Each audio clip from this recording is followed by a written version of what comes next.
पुरानी हवेली का बंद कमरा। गांव के किनारे एक पुरानी हवेली थी जिसके बारे में कहा जाता था कि वहां कभी बहुत रौनक हुआ करती थी।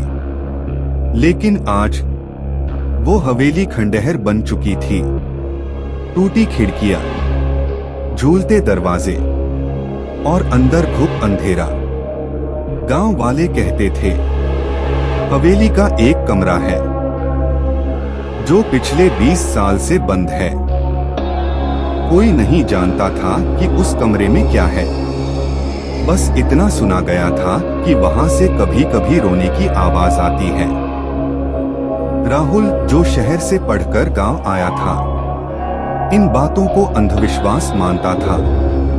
उसने अपने दोस्तों से कहा, आज रात उस बंद कमरे का सच पता करूंगा। रात के 11 बजे राहुल टॉर्च लेकर हवेली पहुंचा। दरवाजा हल्का सा धक्का देते ही चर्रर की आवाज के साथ खुल गया। अंदर हवा भारी थी, जैसे किसी ने सालों से सांस रोके रखी हो। राहुल सीढ़ियां चढ़ते हुए उस कमरे तक पहुंचा जिस पर जंग लगा ताला टंगा था।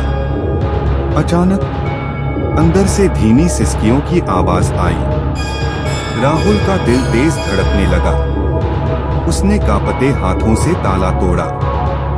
दरवाजा खुलते ही ठंडी हवा का झोंका बाहर आया।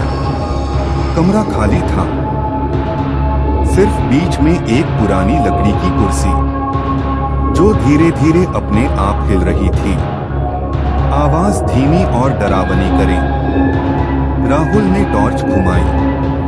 दीवारों पर नाखूनों के निशान थे और एक कोने में दीवार पर खून से लिखा था, मुझे बाहर निकालो। अचानक दरवाजा जोर से बंद हो गया। राहुल ने पीछे मुड़कर देखा।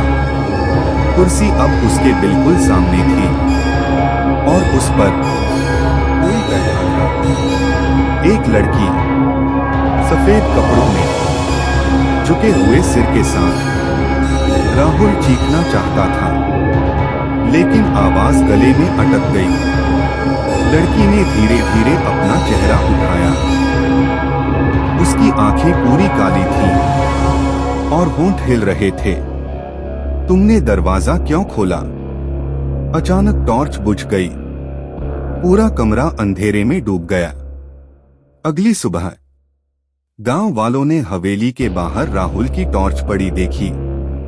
कमरे का दरवाजा फिर से बंद था।